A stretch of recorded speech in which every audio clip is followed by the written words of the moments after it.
ಆತ್ಮೀಯ ವೀಕ್ಷಕ ಬಂಧುಗಳೇ, 27 ಮಂಗಳವಾರ ಜನವರಿ ಮಧ್ವನವಮಿ.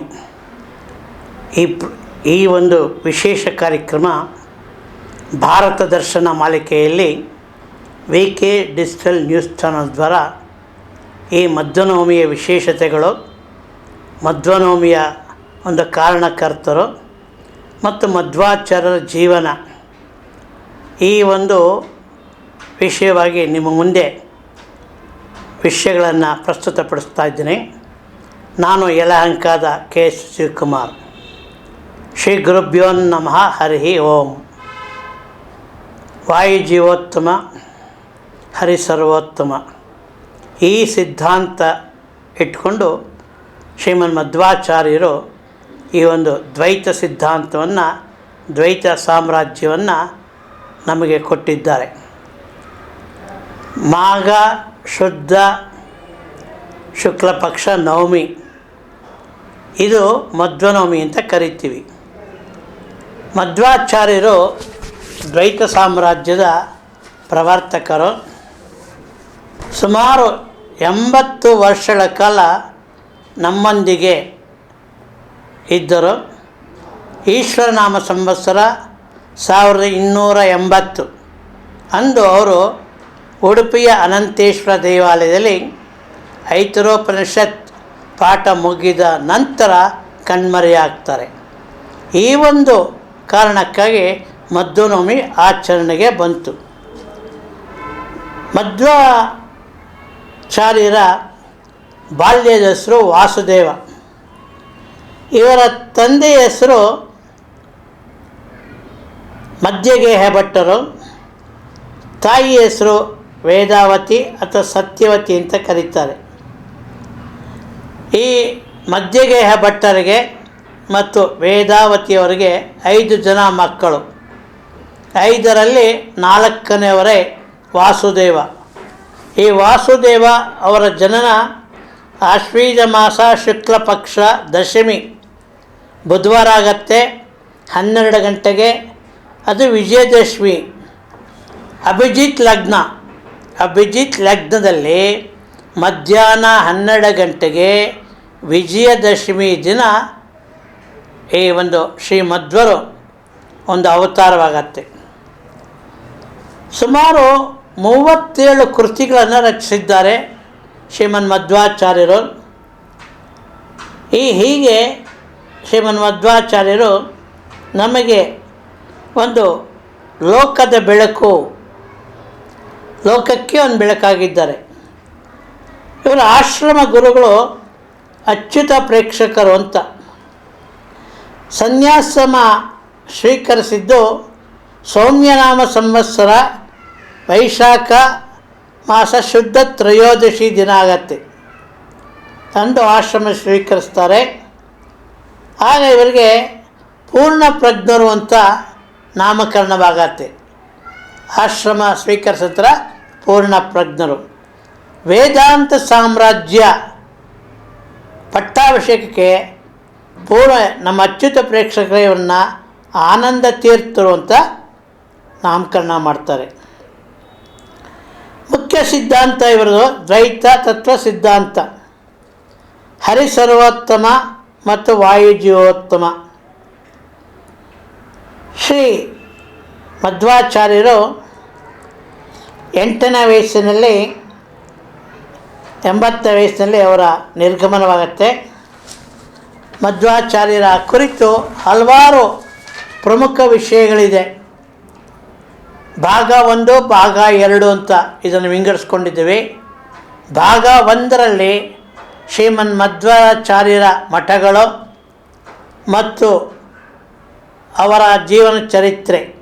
ಭಾಗ 2ರಲ್ಲಿ ಶ್ರೀಮನ್ ಮಧ್ವಾಚಾರ್ಯರ ಒಂದು ಸಾಧನೆಗಳು, ಪವಾಡಗಳು, ಅದನ್ನು ವಿಂಗಡಿಸ್ಕೊತಾ ಇದ್ವಿ. ಇವರು ಮಧ್ಯಗೇಹ ಭಟ್ಟರು ಅನಂತೇಶ್ವರನ ಒಂದು ಕೃಪಾ ಕಟಾಕ್ಷದಿಂದ ಮಧ್ವರ ಜನನವಾಗತ್ತೆ. ಮಧ್ಯಗೇಹ ಭಟ್ಟರು ಮಗನಿಗೆ ವಾಸುದೇವ ಅಂತ ಹೆಸರು ನೀಡ್ತಾರೆ. ಶಿವಳ್ಳಿ ಗ್ರಾಮ ಇವರ ಇದು ಪಾಚಕದಲ್ಲಿ ಅಕ್ಷರಾಭ್ಯಾಸ ಆಗತ್ತೆ ಮತ್ತು ಈ ತಂದೆಯಿಂದಲೇ ಅವರು ಒಂದು ಜೀವನದ ಪಾಠಗಳನ್ನು ಕಲಿತಾರೆ. ಉಪನಯನ 7ನೇ ವಯಸ್ಸಿಗಾಗತ್ತೆ. ಗುರುಕುಲವಾಸ 6ರಿಂದ 9. ಇವರ ಗುರುಗಳು ತೋಟಂ ತಿಲ್ಲಾಯರು ಅಂತ. ಪ್ರಾಥಮಿಕ ಗುರುಗಳು ಅಥವಾ ಪಾಠಶಾಲೆ ಅಂತ ಕರಿಬೋದು, ಗುರುಕುಲ ಅಂತ ಕರಿಬೋದು, ತೋಟಂ ತಿಲ್ಲಾಯರು ಅಂತ. ಇದು ಉಡುಪಿಯ ಸಮೀಪ ಕಾಪು ಎಂಬ ಸ್ಥಳದಲ್ಲಿ ಇದೆ. ಸನ್ಯಾಸ ಸ್ವೀಕರಿಸಿದ್ದು ಆಶ್ವೀಜ ಮಾಸ ಶುಕ್ಲ ಪಕ್ಷ ಶುದ್ಧ ದಶಮಿ ಇವರು ಸನ್ಯಾಸವನ್ನು ಸ್ವೀಕರಿಸಿದ್ದು. ಇವತ್ತು ನಮ್ಮ ಮಧ್ವಾಚಾರ್ಯರು ಉಡುಪಿಯಲ್ಲಿ ಪ್ರಮುಖವಾಗಿ 8 ಮಠಗಳನ್ನು ಅಷ್ಟಮಠಗಳನ್ನು ಸ್ಥಾಪನೆ ಮಾಡ್ತಾರೆ ಮತ್ತು ಅಷ್ಟಮಠಗಳ ಒಂದು ಜವಾಬ್ದಾರಿ ಮುಖ್ಯ ಕೆಲಸ ಏನು ಅಂದರೆ ಮಧ್ವಾಚಾರ್ಯರು ಸ್ಥಾಪಿಸಿದ ಕೃಷ್ಣನ ಮೂರ್ತಿಯನ್ನು ಪೂಜೆ ಮಾಡ್ತಕ್ಕಂಥದ್ದು. ನಂತರ ಏನಾಗತ್ತೆ ಅಂದರೆ ಇಂದು ಈ ಒಂದು ಅಷ್ಟಮಠಗಳು ಕವಲಾಗಿ ಹೊಡೆದು 24 ಮಠಗಳು ಇಂದು ನಮ್ಮಲ್ಲಿದೆ. ಈ ಮಧ್ವ ಸಂಪ್ರದಾಯದ 24 ಮಠಗಳು ಶ್ರೀ ಪಲಿಮಾರ ಮಠ, ಶ್ರೀ ಅದಮಾರ ಮಠ, ಶ್ರೀ ಕೃಷ್ಣಾಪುರ ಮಠ, ಶ್ರೀ ಪುತ್ತಿಗೆ ಮಠ, ಶ್ರೀ ಶೀರೂರು ಮಠ ಇಂದ ಪರ್ಯಾಯವನ್ನು ಪೀಠಾಧಿಪತಿಗಳಾಗಿದ್ದಾರೆ. ಸೋದೆ ಮಠ, ಕಾಣಿಯೂರು ಮಠ, ಪೇಜಾವರ ಮಠ, ಶ್ರೀ ಉತ್ತರಾದಿ ಮಠ, ಸೋಸಲೆ ವ್ಯಾಸರಾಯ ಮಠ, ಕುಂದಾಪುರ ವ್ಯಾಸರಾಯ ಮಠ, ಮಂತ್ರಾಲಯದ ಶ್ರೀ ರಾಘವೇಂದ್ರ ಮಠ, ಮುಳುಬಾಗಿಲು ಮಠ, ಶ್ರೀಪಾದರಾಯರ ಮಠ ಅಂತ ಕರೀತಾರೆ. ಮಜ್ಜಿಗೆಹಳ್ಳಿ ತಂಬಳ್ಳಿ ಮಠ, ಕೂಡ್ಲಿ ಮಠ, ಬಾಳಗಾರು ಮಠ, ಕುಕ್ಕೆ ಸುಬ್ರಹ್ಮಣ್ಯ ಮಠ, ಭಂಡಾರಕೆರೆ ಮಠ, ಭೀಮನಕಟ್ಟೆ ಮಠ, ಚಿತ್ರಾಪುರ ಮಠ, ಗೋಕರ್ಣ ಪರ್ತಗಾಳಿ ಜೀವೋತ್ತಮ ಮಠ, ಕಾಶಿ ಮಠ ಮತ್ತು ಈ ಒಂದು ಬಂಗಾಳದ ಮಾಧ್ವ ಗೌಡಿ ಮಠ, ಅಂತಾರಾಷ್ಟ್ರೀಯ ಹರೇ ಕೃಷ್ಣ ಪಂಥ.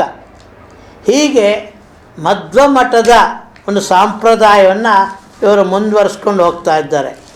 ಹೀಗೆ ನಮ್ಮಲ್ಲಿ ಈ ಒಂದು ಮಠಗಳ ವಿಂಗಡಣೆ ಆಯಿತು. ಶ್ರೀ ಮಧ್ವರು 8 ಮಠಗಳನ್ನು ಯತಿಗಳನ್ನಾಗಿ ಮಾಡ್ತಾರೆ. ಋಷಿಕೇಶ ತೀರ್ಥರು ಪಲ್ಲಿಮಾರ ಮಠ, ಇವರಿಗೆ ಶ್ರೀರಾಮದೇವರು ಸೀತಾಲಕ್ಷ್ಮಣ ಸಹಿತ ಪೂಜಾ ವಿಗ್ರಹ ಕೊಟ್ಟಿದ್ದು ಶ್ರೀರಾಮದೇವರು ಸೀತಾ ಲಕ್ಷ್ಮಣ ಸಹಿತ. ಮತ್ತು ಶ್ರೀ ನರಸಿಂಹ ತೀರ್ಥರು ಅದಮಾರು ಮಠದ ಮೂಲ ಪುರುಷರು, ಚತುರ್ಭುಜ ಒಂದು ಮರ್ದನ ಕೃಷ್ಣನ ಇದು. ಜನಾರ್ದನ ತೀರ್ಥರು ಕೃಷ್ಣಾಪುರ ಮಠ, ಕಾಳಿಯ ಮರ್ದನದ ಕೃಷ್ಣ. ಉಪೇಂದ್ರ ತೀರ್ಥರು ಪುತ್ತಿಗೆ ಮಠ, ಇದಕ್ಕೆ ಶ್ರೀ ವಿಠಲ ದೇವರನ್ನು ಕೊಡ್ತಾರೆ. ಶ್ರೀ ವಾಮನ ತೀರ್ಥರು ಶ್ರೀರೂರು ಮಠ, ಶ್ರೀ ವಿಠಲ ದೇವರ ಮೂರ್ತಿ. ಶ್ರೀ ವಿಷ್ಣು ತೀರ್ಥರು ಸೋದೆ ಮಠ, ಶ್ರೀ ವರಾಹ ಒಂದು ಉಪಾಸನಾ ಮೂರ್ತಿ. ಈ ವಿಷ್ಣು ತೀರ್ಥರೇ ಮಧ್ವಾಚಾರ್ಯರ ಸೋದರರು. ಈ ಒಂದು ವಾದಿರಾಜ ಮಠಕ್ಕೆ ಮೂಲ ಯತಿಗಳು ವಿಷ್ಣು ತೀರ್ಥರು, ಇವರು ಮಧ್ವಾಚಾರ್ಯರ ಕಿರಿಯ ಸಹೋದರು. ಮತ್ತು ಶ್ರೀ ರಾಮಚಂದ್ರ ತೀರ್ಥರು ಕಾಣಿಯೂರು ಮಠ, ಶ್ರೀ ನರಸಿಂಹದೇವರು ಮತ್ತು ಅಧೋಕ್ಷದ ತೀರ್ಥರು ಪೇಜಾವರ ಮಠ, ಶ್ರೀ ವಿಠಲ ದೇವರು. ಹೀಗೆ 8 ಮಠಗಳನ್ನು ಸ್ಥಾಪಿಸಿ ಆ 8 ಮಠಗಳಿಗೆ ಒಂದು ಪೂಜಾಧಿಕಾರವನ್ನು ಕೊಡ್ತಾರೆ. ಸಾಮಾನ್ಯವಾಗಿ ಎಲ್ಲ ದೇವಾಲಯಗಳಲ್ಲಿ ಎಲ್ಲ ಮಠಗಳಲ್ಲಿ ದೇವರ ಪೂಜೆಗೆ ದೇವರ ಅರ್ಚನೆಗೆ ಪುರೋಹಿತರು ಅರ್ಚಕರು ಇರ್ತಾರೆ. ಆದರೆ ಉಡುಪಿಯ ಮಾಧ್ವ ಮಠದಲ್ಲಿ, ಉಡುಪಿಯ ಶ್ರೀಕೃಷ್ಣ ಮಠದಲ್ಲಿ ಬ್ರಹ್ಮಚಾರಿಯೇ ಆ ಒಂದು ವಿವಾಹವಾಗದೇ ಇರತಕ್ಕಂಥ ಯತಿಗಳೇ ಶ್ರೀಕೃಷ್ಣ ಪೂಜೆಯನ್ನು ಮಾಡಬೇಕು, ಬೇರೆ ಯಾರಿಗೂ ಅವಕಾಶವಿಲ್ಲ. ಪ್ರತಿನಿತ್ಯ 14 ಬಗೆಯ ಪೂಜೆಗಳಾಗತ್ತೆ ಶ್ರೀಕೃಷ್ಣ ದೇವರಿಗೆ. ಮುಂಜಾನೆ ಬೆಳಗಿನ ಜಾವ 4:15 ಪ್ರಾರಂಭವಾದರೆ ರಾತ್ರಿ 10:30 ತನಕ ಶ್ರೀಕೃಷ್ಣನ ವಿವಿಧ 14 ಪೂಜಾ ಕೈಂಕರ್ಯಗಳನ್ನು ಈ ಒಂದು ಮಠಾಧೀಶರು ಯಾರು ಪರ್ಯಾಯ ಪೀಠದಲ್ಲಿರ್ತಾರೆ ಅವರು ಮಾಡಬೇಕಾಗತ್ತೆ. ಹೀಗೆ ಒಂದು ನಮ್ಮ ಮಧ್ವಾಚಾರ್ಯರು ಒಂದು ದ್ವಂದ್ವ ಮಠಗಳು ಅಂತ ಮಾಡಿದ್ದಾರೆ. ದ್ವಂದ್ವ ಮಠಗಳು ಅಂದರೆ ಒಬ್ಬ ಪರ್ಯಾಯ ಸ್ವಾಮಿಗಳಿಗೆ ಅನಾರೋಗ್ಯವಾದಾಗ, ಆಕಸ್ಮಿಕ ಒಂದು ದೈವಾಧೀನರಾದಾಗ, ಪೂಜೆಗೆ ಅವರಿಗೆ ಅಸಾಧ್ಯವಾದಾಗ ಈ ದ್ವಂದ್ವ ಮಠಗಳಲ್ಲಿ ಇನ್ನೊಬ್ಬ ಯತಿಗಳು ಅದನ್ನು ಪೂಜಾರರು. ಹೀಗೆ 8 ಮಠಗಳನ್ನು 4 ಮಠಗಳಾಗಿ ದ್ವಂದ್ವ ಮಠಗಳಾಗಿ ಮಾಡಿದ್ದಾರೆ. ಪಲಿಮಾರು ಮಠ, ಅದುಮಾರು ಮಠ ಎರಡೂ ಸೇರಿ ಈ ಒಂದು ದ್ವಂದ್ವ ಮಠವಾಗಿದೆ. ಕೃಷ್ಣಾಪುರ ಮಠ ಮತ್ತು ಪುತ್ತಿಗೆ ಮಠ, ಶೀರೂರು ಮಠ, ಸೋದೆ ಮಠ, ಕಾಣಿಯೂರು ಮಠ, ಪೇಜಾವರ ಮಠ. ಹೀಗೆ ಈ ಮಠಗಳನ್ನು ವಿಂಗಡಿಸಿ ದ್ವಂದ್ವ ಮಠಗಳನ್ನಾಗಿ ಮಾಡಿ 8 ಮಠಗಳಲ್ಲಿ 2 ಮಠಗಳಿಗೆ ಆ ಪೂಜಾ ಕೈಂಕರ್ಯದ ಅಧಿಕಾರ ಇರುತ್ತೆ. ಒಂದು ಮಠಕ್ಕೆ ಇನ್ನೊಂದು ಮಠದ ಯತಿಗಳು ಸಹಾಯವನ್ನು ಸಹಕಾರವನ್ನು ನೀಡ್ತಾರೆ. ವಾದಿರಾಜ ಕಾಲದಲ್ಲಿ 2 ವರ್ಷದ ಪರ್ಯಾಯ ಪದ್ಧತಿ ಜಾರಿಗೆ ಬಂತು. ಮೊಟ್ಟ ಮೊದಲು ಶ್ರೀ ಮಧ್ವರು 2 ತಿಂಗಳಿಗೆ ಒಮ್ಮೆ ಸರದಿಯ ಪ್ರಕಾರ ಶ್ರೀಕೃಷ್ಣನ ಪೂಜೆ ಮಾಡೋದಕ್ಕೆ ಅನುವು ಮಾಡಿಕೊಟ್ಟಿದ್ದರು. ಆದರೆ ಸೋದೆ ಮಠದ ವಾದಿರಾಜ ಶ್ರೀಗಳು 2 ವರ್ಷಕ್ಕೊಮ್ಮೆ ಈ ಪರ್ಯಾಯ ಪದ್ಧತಿಯನ್ನು ಜಾರಿಗೆ ತರ್ತಾರೆ. 1522ರಲ್ಲಿ ಜಾರಿಗೆ ಬರುತ್ತೆ. 1522ರಲ್ಲಿ 2 ವರ್ಷಗಳ ಪರ್ಯಾಯ ಪದ್ಧತಿ ಜಾರಿಗೆ ಬರುತ್ತೆ. ಶ್ರೀಮನ್ ಮಧ್ವಾಚಾರ್ಯರಿಗೆ ಭಗವಾನ್ ವೇದವ್ಯಾಸರು ವ್ಯಾಸಮುಷ್ಟಿಗಳನ್ನು ಕೊಟ್ಟಿರ್ತಾರೆ 8. ತಮ್ಮದೇ ಆದ ಒಂದು ಪ್ರತಿರೂಪದ ಲಕ್ಷ್ಮೀ ಸನ್ನಿಧಾನ ಇರತಕ್ಕಂಥ ವ್ಯಾಸಮುಷ್ಟಿಯನ್ನು ಶ್ರೀ ಮಧ್ವಾಚಾರ್ಯರು ಕೊಟ್ಟಿರ್ತಾರೆ. ಆ ವ್ಯಾಸಮುಷ್ಟಿಗಳು ಇಂದಿಗೂ ಕೂಡ ಪೂಜೆಗೊಳ್ತದೆ. ಒಂದು ವ್ಯಾಸಮುಷ್ಟಿ ಮಂತ್ರಾಲಯದ ಶ್ರೀ ರಾಘವೇಂದ್ರ ಮಠದಲ್ಲಿ ಪೂಜೆಗೊಳ್ತದೆ. 2ನೇ ವ್ಯಾಸಮುಷ್ಟಿ ಸೋದೆ ವಾದಿರಾಜ ಮಠದಲ್ಲಿ ಪೂಜೆಗೊಳ್ತದೆ. 3ನೇಯದು ಶ್ರೀಮದ್ ಉತ್ತರಾದಿ ಮಠದಲ್ಲಿ ಪೂಜೆಗೊಳ್ತದೆ. 5 ವ್ಯಾಸಮುಷ್ಟಿಗಳು ಕುಕ್ಕೆ ಸುಬ್ರಹ್ಮಣ್ಯ ಮಠದಲ್ಲಿದೆ. 5 ವ್ಯಾಸಮುಷ್ಟಿಗಳು ಕುಕ್ಕೆ ಮಠದಲ್ಲಿ ಶ್ರೀ ಸುಬ್ರಹ್ಮಣ್ಯ ಮಠ ಅಂತ ಇದೆ, ಅದು ಕೂಡ ಮಧ್ವ ಸಂಪ್ರದಾಯ ಇದೆ ಆ ಮಠದಲ್ಲಿ. ಹೀಗೆ ಭಗವಾನ್ ವೇದವ್ಯಾಸರು ನೀಡಿದ ವ್ಯಾಸಮುಷ್ಟಿಗಳು 8. ಆ 8 ಕೂಡ ಇವತ್ತು ಮಠಗಳಲ್ಲಿ ಪೂಜೆಗೊಳ್ತಾ ಇದೆ. ಹೀಗೆ ಈ ಒಂದು ನಮ್ಮ ವ್ಯಾಸಮುಷ್ಟಿಗಳು ಹೆಚ್ಚು ಕಮ್ಮಿ ಎಲ್ಲರೇ ಪೂಜೆಗೊಳ್ತಾ ಇದೆ. ಉಡುಪಿಯ ಅನಂತೇಶ್ವರ ದೇವಾಲಯದಲ್ಲಿ ಈ ನಮ್ಮ ಮಧ್ವರಿಗೆ ಒಂದು ಉಪನಯನವಾಗತ್ತೆ. ಮಧ್ವರು 12ನೇ ವಯಸ್ಸಿನಲ್ಲಿ ಈ ಒಂದು ಸಿದ್ಧಿಯನ್ನು ಪಡೆಯುತ್ತಾರೆ. ಗುರುಗಳ ಆಶ್ರಮ ನೀಡಿದ್ದು 12ನೇ ವಯಸ್ಸಿನಲ್ಲಿ ಇವರಿಗೆ ಪೀಠವನ್ನು ಕೊಡ್ತಾರೆ. ಮತ್ತು ಉಡುಪಿಯ ಕೃಷ್ಣನ ಪ್ರತಿಮೆ ಮಧ್ವರ ಸ್ಥಾಪನೆ ಮಾಡಿದಾಗ ಶ್ರೀಮನ್ ಮಧ್ವರ ವಯಸ್ಸು 40 ವರ್ಷವಾಗಿತ್ತು. 1238 ವಿಳಂಬಿ ನಾಮ ಸಂವತ್ಸರ ಮಾಘ ಶುಕ್ಲ ತದಿಗೆ ದಿನ, ಮಾಘ ಮಾಸ ಶುಕ್ಲ ಪಕ್ಷ ತದಿಗೆ ದಿನ ಶ್ರೀಕೃಷ್ಣನ ಒಂದು ಪ್ರತಿಮೆ ಅನಾವರಣವಾಗುತ್ತೆ. ಅವರು ಅದನ್ನು ಪ್ರತಿಷ್ಠೆ ಮಾಡ್ತಾರೆ. ಮಧ್ವಾಚಾರ್ಯ ಸಿದ್ಧಾಂತವನ್ನು ಒಂದೇ ಅಕ್ಷರದಲ್ಲಿ ಒಂದು ಪದದಲ್ಲಿ ಹೇಳಿದರೆ ತತ್ವಸಂಖ್ಯಾನ ಅಂತ ಕರೀತಾರೆ. ತತ್ವಸಂಖ್ಯಾನ ಮಧ್ವಾಚಾರ್ಯರ ದ್ವೈತ ಸಿದ್ಧಾಂತದ ಒಂದು ಸಿದ್ಧಾಂತಕ್ಕೆ ಕರೀತಾರೆ. ಮಧ್ವಾಚಾರ್ಯರು ಮೊಟ್ಟ ಮೊದಲು ರಚಿಸಿದ ಗೀತಾ ಭಾಷ್ಯ, ಗೀತೆಗೆ ಭಾಷ್ಯವನ್ನು ರಚಿಸುತ್ತಾರೆ ಮೊಟ್ಟ ಮೊದಲು ಇವರು ಮಧ್ವಾಚಾರ್ಯರು. ಹೀಗೆ ಮಧ್ವಾಚಾರ್ಯರು ಒಂದು ಜೀವನ ಚರಿತ್ರೆ ಇದನ್ನು ಬರೆದವರು ಶ್ರೀ ಸುಮಧ್ವ ವಿಜಯ ಅಂತ ಇದೆ.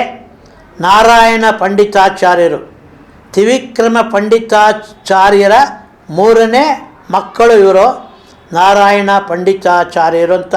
ಇವರು ಇಡೀ ಮಧ್ವಾಚಾರ್ಯರ ಜೀವನ ಚರಿತ್ರೆಯನ್ನು ಬರೆದಿದ್ದಾರೆ. ಆ ಪುಸ್ತಕದ ಹೆಸರು ಯಾವುದು ಅಂದರೆ ಸುಮಧ್ವ ವಿಜಯ. ಮಧ್ವಾಚಾರ್ಯರ ಬಗ್ಗೆ ಬೆಳಕು ಚೆಲ್ಲೋದಕ್ಕೆ ಶಾಸನ ಒಂದಿದೆ, ಶ್ರೀ ಕೂರ್ಮುರಿ ಶಾಸನ ಅಂತ ಇದೆ. ಇದು ಮಧ್ವಾಚಾರ್ಯರು ಒಂದು ಮಾಹಿತಿ ಸಿಗತ್ತೆ. ಮತ್ತು ಮಧ್ವಾಚಾರ್ಯ ಎಲ್ಲ ಪವಾಡಗಳನ್ನು ನಮ್ಮ ನಾರಾಯಣ ಪಂಡಿತಾಚಾರ್ಯರು ವ್ಯಾಖ್ಯಾನ ಮಾಡಿದರೆ ಭಾವಪ್ರಕಾಶಿಕ ಅಂತ. ಭಾವಪ್ರಕಾಶಿಕ ಎಂಬ ಗ್ರಂಥದಲ್ಲಿ ಶ್ರೀ ಮಧ್ವಾಚಾರ್ಯರ ಎಲ್ಲ ಪವಾಡಗಳನ್ನು, ಅವರ ಸಾಧನೆಗಳನ್ನು ಲಿಖಿತ ರೂಪದಲ್ಲಿ ಬರೆದಿರ್ತಾರೆ. ಆ ಬರೆದಿರೋ ಗ್ರಂಥಕ್ಕೆ ಭಾವಪ್ರಕಾಶಿಕ ಅಂತ ಹೆಸರು. ಶ್ರೀಮನ್ಮಧ್ವಾಚಾರ್ಯರು ಪೂಜೆಗೆ ಕುಳಿತಿದ್ದಾಗ ತ್ರಿವಿಕ್ರಮ ಪಂಡಿತರು ದ್ವಾದಶ ಸ್ತೋತ್ರವನ್ನು ಪಠಿಸ್ತಾ ಇರ್ತಾರೆ. ಹೆಚ್ಚು ಸಮಯ ಆದರೂ ಮಧ್ವಾಚಾರ್ಯರು ಪೂಜೆ ಮುಗಿಲಿಲ್ಲ. ಆಗ ಒಂದು ಪರದೆ ಸರಿಸಿ ನೋಡ್ತಾರೆ. ಆಶ್ಚರ್ಯವಾಗತ್ತೆ. ಮಧ್ವಾಚಾರ್ಯರು 3 ರೂಪದಲ್ಲಿ ಪೂಜೆಯನ್ನು ಮಾಡ್ತಾರೆ. ಹನುಮಂತನಾಗಿ ಶ್ರೀರಾಮದೇವರನ್ನು ಪೂಜೆ ಮಾಡ್ತಾ ಇರ್ತಾರೆ, ಭೀಮಸೇನನಾಗಿ ಶ್ರೀಕೃಷ್ಣನನ್ನು ಪೂಜೆ ಮಾಡ್ತಾ ಇರ್ತಾರೆ, ಮಧ್ವರಾಗಿ ಶ್ರೀಮನ್ ವೇದವ್ಯಾಸರನ್ನು ಪೂಜೆ ಮಾಡ್ತಾರೆ. 3 ರೂಪದಲ್ಲಿ ಶ್ರೀಮನ್ ಮಧ್ವಾಚಾರ್ಯರು ದೇವರ ಉಪಾಸನೆಯನ್ನು ಮಾಡ್ತಾರೆ. ಇದನ್ನು ಕಾಣ್ತಾರೆ. ಆಗಲೇ ವಾಯುಸ್ತುತಿಯನ್ನು ಶ್ರೀ ತ್ರಿವಿಕ್ರಮ ಪಂಡಿತಾಚಾರ್ಯರು ರಚಿಸುತ್ತಾರೆ. ಹೀಗೆ ನಮ್ಮ ಶ್ರೀಮನ್ಮಧ್ವರು ಹನುಮಮೀಮ ಮಧ್ವ, ಹನುಮಂತನಾಗಿ ಶ್ರೀರಾಮದೇವರನ್ನು ಮತ್ತು ಭೀಮನಾಗಿ ಶ್ರೀ ಕೃಷ್ಣದೇವರನ್ನು, ಮಧ್ವರಾಗಿ ವ್ಯಾಸದೇವರನ್ನು ಪೂಜಿಸಿದ್ದರು. ಹೀಗೆ 3ರ ಶಕ್ತಿ, 3ರ ಸಂಗಮವೇ ಶ್ರೀಮನ್ಮಧ್ವಾಚಾರ್ಯರು. ಮೊಟ್ಟಮೊದಲು ಹೀಗೆ ನಮ್ಮಲ್ಲಿ ಮಧ್ವಾಚಾರ್ಯರ ಒಂದು ದ್ವಾದಶ ಸ್ತೋತ್ರ ದಾಸ ಸಾಹಿತ್ಯಕ್ಕೆ ಇದು ಒಂದು ಅಡಿಪಾಯ ಇದ್ದ ಹಾಗೆ. ದಾಸ ಸಾಹಿತ್ಯಕ್ಕೆ ಒಂದು ಮೂಲವೇ ದ್ವಾದಶ ಸ್ತೋತ್ರ. ಈ ಸ್ತೋತ್ರವನ್ನು ಮಧ್ವಾಚಾರ್ಯರು ಆನಂದ ತೀರ್ಥ ಎಂಬ ಅಂಕಿತ ನಾಮದಿಂದ ಬರೆದಿದ್ದಾರೆ. ಆನಂದ ತೀರ್ಥ ಎಂಬ ಅಂಕಿತ ನಾಮದಿಂದ ದ್ವಾದಶ ಸ್ತೋತ್ರವನ್ನು ರಚಿಸಿದ್ದಾರೆ. ಮತ್ತು ನಮ್ಮ ರಾಘವೇಂದ್ರ ಸ್ವಾಮಿಗಳು, ಮಂತ್ರಾಲಯದ ಪ್ರಭುಗಳು, ಮಂತ್ರಾಲಯ ಶ್ರೀಗಳು ಇಂದು ಎನಗೆ ಗೋವಿಂದ ಎಂಬ ತಮ್ಮ ಮನದಾಳದ ಮಾತುಗಳನ್ನು ಇಂದು ಎನೆ ಗೋವಿಂದ ಎಂಬ ಹಾಡಿನ ಮೂಲಕ, ಕೀರ್ತನೆ ಮೂಲಕ ತಮ್ಮನ್ನು ಅರ್ಪಿಸಿಕೊಂಡಿದ್ದಾರೆ. ಹೀಗೆ ನಮ್ಮ ಮಧ್ವಾಚಾರ್ಯರು ನಮಗೆ ಒಂದು ಲೋಕದ ಬೆಳಕು. ಇಂದು ಕೂಡ ಶ್ರೀಕೃಷ್ಣ ಮಠದಲ್ಲಿ ಪೂಜೆಗೆ ಸಂಬಂಧಿಸಿದ 27 ಶಾಸನಗಳು ಅಲ್ಲಿದೆ. ಶ್ರೀಕೃಷ್ಣ ಮಠದ ಸಮುಚ್ಛಾಯದಲ್ಲಿ ಶಿಲಾಶಾಸನಗಳು, ತಾಮ್ರ ಶಾಸನಗಳು ಅಲ್ಲಿದೆ. ಅದರೊಳಗಡೆ ಯಾವ ಯಾವ ರಾಜರು ಕೃಷ್ಣನಿಗೆ ಸೇವೆಗೆ ಅರ್ಪಣೆ ಮಾಡಿಕೊಂಡಿದ್ರು ಆ ರಾಜರ ಮತ್ತು ಅವರ ಕೊಡುಗೆಯ ವಿವರಗಳನ್ನು ನಾವು ಕಾಣಬಹುದು. ಹೀಗೆ ಮಧ್ವಾಚಾರ್ಯರು ಲೋಕದ ಉದ್ಧಾರಕ್ಕೆ ಒಂದು ನಮಗೆ ಮಾರ್ಗದರ್ಶನ ಮಾಡಿದ್ದಾರೆ. ಈಗಲೂ ಕೂಡ ಮಧ್ವಾಚಾರ್ಯರು ಬದರಿಯಲ್ಲಿ ಶ್ರೀಮನ್ ವೇದವ್ಯಾಸರ ಜೊತೆ ಕಲಿಯುಗದ ಅಂತ್ಯದವರೆಗೂ ಅಲ್ಲಿ ವಾಸವಿರ್ತಾರೆ ಅಂತ ಹೇಳ್ತಾರೆ. ಶ್ರೀ ವಾದರಾಜರು ಕೂಡ ಇದೇ ಒಂದು ಸ್ಪಷ್ಟನೆಯನ್ನು ಕೊಟ್ಟಿದ್ದಾರೆ. 36,000 ಕಾಲ ಶ್ರೀಮನ್ ಮಧ್ವರು ಈ ಲೋಕದಲ್ಲಿ ನಮಗೆ ಅಗೋಚರವಾಗಿ ವಾಸ ಮಾಡ್ತಾರೆ. ಉಡುಪಿಯಲ್ಲಿ ಒಂದು ಬಿಂದುವಾಗಿ ಮತ್ತು ಬದರಿಯಲ್ಲಿ ಅವರು ವಾಸ ಮಾಡ್ತಾ ಇದ್ದಾರೆ ಅಂತ ಹೇಳ್ತಾರೆ. ಮತ್ತೊಂದು ವಿಶೇಷ, ಸಾಮಾನ್ಯವಾಗಿ ಈ ಒಂದು ನಮ್ಮ ಮಧ್ವಾಚಾರ್ಯರು ಕ್ರೋಧನ ನಾಮ ಸಂವತ್ಸರ ಪುಷ್ಯಸಿದ್ಧ ಪಂಚಮಿ ಉಡುಪಿಯ ಅನಂತೇಶ್ವರದಲ್ಲಿ ಉಪನಯನ ಆಗಿದ್ದು. 5ನೇ ವಯಸ್ಸಿನಲ್ಲಿ ಇವರು ಉಪನಯನ ಆಗುತ್ತೆ 1243ನೇ ಇಸ್ವಿ. ಮತ್ತು ಜನನ 1200 ವಿಳಂಬಿ ನಾಮ ಸಂವತ್ಸರ ಆಶ್ವೀಜ ಮಾಸ ಶುದ್ಧ ದಶಮಿ. ಸನ್ಯಾಸ ಸ್ವೀಕರಿಸಿದ್ದು 10ನೇ ವಯಸ್ಸಿನಲ್ಲಿ 1248 ಪ್ರಭವನಾಮ ಸಂವತ್ಸರ ವೈಶಾಖ ಮಾಸ ಶುದ್ಧ ತೃತೀಯ. ಹೀಗೆ ಈ ಒಂದು ಜೀವನ ಚರಿತ್ರೆ ನಮಗೆ ಅತ್ಯಂತ ಮಾರ್ಗದರ್ಶನವನ್ನು ಮಾಡಿದೆ. ಸುಮಧ್ವ ವಿಜಯಕ್ಕೆ ಇದುವರೆಗೆ 5 ಜನ ಮಾತ್ರ ಆ ಒಂದು ವ್ಯಾಖ್ಯಾನವನ್ನು ಮಾಡಿದ್ದಾರೆ. ಆ ವ್ಯಾಖ್ಯಾನ ಕೇವಲ 5 ಜನ ಮಾತ್ರ ಮಾಡಿದ್ದಾರೆ.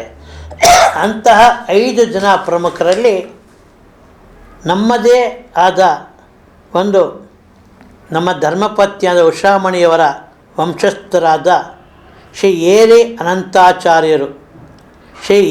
ಅನಂತಾಚಾರ್ಯರು ಸೋನು ಇವರು ಸುಮಧ್ವ ವಿಜಯಕ್ಕೆ ಒಂದು ವ್ಯಾಖ್ಯಾನವನ್ನು, ಒಂದು ಟೀಕೆಯನ್ನು, ಟಿಪ್ಪಣಿಯನ್ನು ಬರೆದಿದ್ದಾರೆ.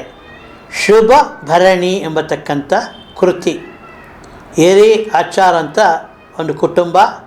ಆ ಏರಿ ಕುಟುಂಬದಲ್ಲಿ ಶ್ರೀ ಏರಿ ಅನಂತಾಚಾರ್ಯರು ಸೋನು ಬಾಲಾಚಾರ್ಯರು ಎಂಬರು ಸುಮಧ್ವ ವಿಜಯಕ್ಕೆ ಒಂದು ವ್ಯಾಖ್ಯಾನವನ್ನು, ಇಡೀ ಮಧ್ವಾಚಾರ್ಯರ ಬದುಕು, ಅವರ ಬದುಕಿನ ಬಗ್ಗೆ ವ್ಯಾಖ್ಯಾನವನ್ನು ಬರೆದರು ಕೇವಲ 5 ಜನ ಮಾತ್ರ. 5 ಜನರಲ್ಲಿ ಏರಿ ಅನಂತಾಚಾರ್ಯರು ಕೂಡ ಒಬ್ಬರಾಗಿದ್ದಾರೆ. ಹೀಗೆ ನಮ್ಮ ಒಂದು ಮಧ್ವರ ಜೀವನ ಚರಿತ್ರೆ, ಅವರ ಪವಾಡಗಳು ಮತ್ತು ಅವರಿಗೂ ಕೂಡ ಅನೇಕ ಒಂದು ತೊಂದರೆಗಳಾಗಿದೆ. ಆ ತೊಂದರೆಗಳು ಎಲ್ಲವೂ ಈಗ ನಮಗೆ ಆಧಾರ ಇದ್ದೇ. ಮಧ್ವಾಚಾರ್ಯರು ಎಲ್ಲೆಲ್ಲಿ ಸಂಚರಿಸಿದರೋ, ಅವರ ಕುರುಹುಗಳು, ಅವರಿಗೆ ಯಾರು ತೊಂದರೆ ಕೊಟ್ಟರು, ಅವ್ರಿಗೆ ಯಾರು ಕಷ್ಟ ಕೊಟ್ಟರು ಮತ್ತು ಅದನ್ನು ಮಧ್ವರು ಹೇಗೆ ನಿಭಾಯಿಸಿದರು. ಏಕೆಂದರೆ ಇದು ಮುಖ್ಯ. ಪ್ರತಿಯೊಂದು ಕಾಲದಲ್ಲೂ ಕೂಡ ದುಷ್ಟರು ಅನ್ನೋದು ಇರ್ತಾರೆ. ಆ ದುಷ್ಟರು ತಮ್ಮ ಬುದ್ಧಿಯನ್ನು ತೋರಿಸ್ತಾರೆ. ಹೀಗೆ ಶ್ರೀಮನ್ ಆಚಾರ್ಯರಿಗೂ ಕೂಡ ಅನೇಕ ಒಂದು ಕಹಿ ಪ್ರಸಂಗಗಳು ಬಂದಿದೆ. ಲೋಕಗುರುಗಳಾದ ಶ್ರೀಮನ್ ಮಧ್ವಾಚಾರ್ಯರು ಎಲ್ಲವನ್ನೂ ನಿವಾರಣೆ ಮಾಡಿದ್ದಾರೆ. ಆ ಒಂದು ಮುಂದಿನ ಭಾಗದಲ್ಲಿ ಶ್ರೀ ಮಧ್ವಾಚಾರ್ಯರ ಪ್ರಮುಖ ಒಂದು 22 ಒಂದು ಪವಾಡಗಳು ಅಂತ ಕರಿಬೋದು, ಅಥವಾ ಸಾಧನೆಗಳು ಅಂತ ಕರಿಬೋದು. ಆ ಸಾಧನೆಗಳು ಎಲ್ಲೆಲ್ಲಿದೆ, ಅವರ ಕುರುಹುಗಳು ಎಲ್ಲೆಲ್ಲಿದೆ. ಯಾಕೆ ಪ್ರತಿಯೊಬ್ಬ ಮಾಧ್ವರು ತಿಳ್ಕೋಬೇಕು ನಮ್ಮ ಆಚಾರ್ಯರ ಸಿದ್ಧಾಂತ ಏನು, ಆಚಾರ್ಯರು ಹೇಗೆ ನಮಗೆ ಲೋಕದ ಬೆಳಕನ್ನು, ತಿರುಳನ್ನು ಕೊಟ್ಟಿದ್ದಾರೆ, ಆ ತಿರುಳನ್ನು ನಾವು ಹೇಗೆ ಉಪಯೋಗಿಸ್ಬೇಕು ಅಂತ. ಆಚಾರ್ಯತ್ರಯರಾದ ಶ್ರೀ ಶಂಕರಾಚಾರ್ಯರು, ಶ್ರೀ ರಾಮಾನುಜರು, ಶ್ರೀ ಮಧ್ವರು ಲೋಕಗುರುಗಳು, ಜಗದ್ಗುರುಗಳು. ಇವರಿಂದಲೇ ಇಂದು ನಾವು ಭಾರತೀಯರಾಗಿ ನಮ್ಮ ಧರ್ಮವನ್ನು ನಾವು ಉಳಿಸ್ಕೊಂಡಿದ್ದೀವಿ. ಆಚಾರ್ಯತ್ರಯರು ನಮಗೆ 3 ಜನರು ಕೂಡ ಜಗದ್ಗುರುಗಳೇ. ಈ ಆಚಾರ್ಯತ್ರಯರಲ್ಲಿ ಒಬ್ಬರಾದ ಶ್ರೀಮನ್ ಮಧ್ವಾಚಾರ್ಯರ ಒಂದು ಮಧ್ವನವಮಿ ಜನವರಿ 27 ಮಂಗಳವಾರ ಆಗತ್ತೆ. ಮಧ್ವನವಮಿಯ ಒಂದು ಸಂದೇಶ ಎಲ್ಲರೂ ಸರಿ ಸಮಾನರು. ಸಾಮಾನ್ಯವಾಗಿ ಹೇಳ್ತಾರೆ ಅನಂತೇಶ್ವರ ಅತ್ಯಂತ ಪ್ರಾಚೀನವಾದದ್ದು. ಅನಂತ ಅಂದರೆ ವಿಷ್ಣು ಮತ್ತು ಈಶ್ವರ 2 ಸನ್ನಿಧಾನ ಇದೆ. ಈಶ್ವರನ ದಯೆ ಇಲ್ಲದೆ ನಾರಾಯಣ ಒಲಿಯೋದಿಲ್ಲ. ಮಧ್ವರು ಹೇಳಿದ್ದಾರೆ, ಈಶ್ವರನ ಒಲಿಮೆ ಇಲ್ಲದೆ ಹರಿ ಒಲಿಯೋದಿಲ್ಲ ಅಂತ. ಅನಂತೇಶ್ವರದಲ್ಲಿ 2 ಸನ್ನಿಧಾನ ಇದೆ. ರಜತ ಪೀಠ ಅಂತ ಕರೀತಾರೆ, ಪರಶುರಾಮ ಕ್ಷೇತ್ರ ಅಂತ ಕರೀತಾರೆ ಉಡುಪಿಯನ್ನು. ಇಂಥ ರಜತ ಪೀಠದ, ಪರಶುರಾಮ ಕ್ಷೇತ್ರದ ಈ ಒಂದು ಅನಂತೇಶ್ವರ ದೇವಾಲಯದಲ್ಲಿ ಸನ್ಯಾಸವನ್ನು ಸ್ವೀಕಾರ ಮಾಡ್ತಾರೆ ಮತ್ತು ಅಲ್ಲೇ ಅವರ ಅಧ್ಯಕ್ಷರು ಆಗ್ತಾರೆ. ಈ ಅಧ್ಯಕ್ಷರಾದ ದಿನ 1880 ಈಶ್ವರನಾಮ ಸಂವತ್ಸರ, ಅಂದಿನಿಂದ ಮಧ್ವನವಮಿ ಆಚರಣೆಗೆ ಬಂದಿದೆ. ಮಧ್ವಾಚಾರ್ಯ ಅದೃಷ್ಟವಾದ ದಿನವನ್ನೇ ಮಧ್ವನವಮಿ ಅಂತ ನಾವುಗಳು ಆಚರಿಸ್ತಾ ಇದ್ದೀವಿ. ಮಧ್ವ ಜಯಂತಿ ಬಂದು ವಿಜಯದಶಮಿ ದಿನ ಬರುತ್ತೆ. ಆದ್ದರಿಂದ ಎರಡೂ ನಮಗೆ ಪ್ರಮುಖವಾದ್ದು. ಸರ್ಕಾರವು 33 ಜಯಂತಿಗಳನ್ನು ಆಚರಣೆ ಮಾಡುತ್ತೆ. 33 ಮಹಾನ್ ಪುರುಷರ ಒಂದು ಜಯಂತಿಗಳನ್ನು ಆಚರಣೆ ಮಾಡುತ್ತೆ. ಹಾಗೆ ಈ ಮಧ್ವನವಮಿಗೆ ಸರ್ಕಾರದ ನೌಕರರಿಗೆ, ಕರ್ನಾಟಕ ಸರ್ಕಾರದವರಿಗೆ RH ಅಂತ ಕರೀತಾರೆ, ರಿಸ್ಟ್ರಿಕ್ಟೆಡ್ ಹಾಲಿಡೇ ಬಳಸ್ಕೋಬೋದು. ಎಲ್ಲ ಮಟ್ಟಗಳಲ್ಲಿ ಮಧ್ವಾಚಾರ್ಯರ ಪುರಾಣಗಳು, ಗ್ರಂಥಗಳ ಪಠಣವಾಗತ್ತೆ. ಸರ್ವಮೂಲ ಗ್ರಂಥಗಳನ್ನು ಮೆರವಣಿಗೆಯಲ್ಲಿ ತೊಗೊಂಡೋಗ್ತಾರೆ. ಮಧ್ವರ ಸಿದ್ಧಾಂತ, ಸುಮಧ್ವ ವಿಜಯ ಮತ್ತು ಗೀತಾ ಭಾಷ್ಯ ಹಲವಾರು ಒಂದು ಮೆರವಣಿಗೆಯಲ್ಲಿ ತಗೊಂಡೋಗ್ತಾರೆ. ಪ್ರತಿಯೊಂದು ಮಟ್ಟಗಳಲ್ಲೂ ಕೂಡ ಮಧ್ವಾಚಾರ್ಯರ ಒಂದು ಮಧ್ವನವಮಿಯನ್ನು ಆಚರಣೆ ಮಾಡ್ತಾರೆ. ಪ್ರತಿಯೊಬ್ಬ ಮಾಧ್ವರು ಕೂಡ ಮಧ್ವಾಚಾರ್ಯ ಸಿದ್ಧಾಂತ ಏನೋ, ಅದು ಲೋಕಕ್ಕೆ ಹೇಗೆ ಉಪಕಾರಿಯಾಗಿದೆ, ಅದನ್ನು ನಾವು ಯಾವ ರೀತಿ ಬಳಸ್ಕೊತಾ ಇದ್ವಿ. ಒಂದು ವಿಷಯ ಮಧ್ವಾಚಾರ್ಯರು ಹೇಳಿದ್ದಾರೆ, ನಾನು, ನನ್ನದು, ನನ್ನಿಂದ. ಇದು ವಿದ್ವಾಂಸರಲ್ಲಿ ಬರುತ್ತೆ ಅಂತ. ನಾನು, ನನ್ನಿಂದ ಮತ್ತು ನನ್ನದು, ಈ ಮೂರು ಬರುತ್ತೆ. ಅದನ್ನೇ ಬಿಡಬೇಕು. ನಾನು ಅನ್ನೋದು ಬಿಡಬೇಕು, ನನ್ನಿಂದ ಅನ್ನೋದು ಬಿಡಬೇಕು ಮತ್ತು ನನ್ನದು ಅನ್ನೋದು ಬಿಡಬೇಕು. ಬಿಟ್ಟಾಗ ಮಧ್ವಾಚಾರ್ಯರ ನೈಜವಾದ ಗುಣಗಳು ನಮ್ಗೆ ಅರ್ಥವಾಗತ್ತೆ. ಇಂದಿನ ಯಾವುದೇ ವಿದ್ವಾಂಸರಾಗಲಿ ಈ 3 ಗುಣಗಳಲ್ಲಿ ಅವರು ಹಾಸುವಕ್ಕಾಗಿದೆ. ಕೆಲ ಮಟ್ಟಗಳಲ್ಲೂ ಕೂಡ ಇದೇ ಬಂದಿದೆ. ಈ ಒಂದು ಮಧ್ವಾಚಾರ್ಯರ ಸಿದ್ಧಾಂತವನ್ನು ಅವರು ವ್ಯಾಖ್ಯಾನ ಮಾಡುವಾಗ ತಮ್ಮದೇ ಆದ ಧಾಟಿಯಲ್ಲಿ ಮಾಡ್ತಾರೆ.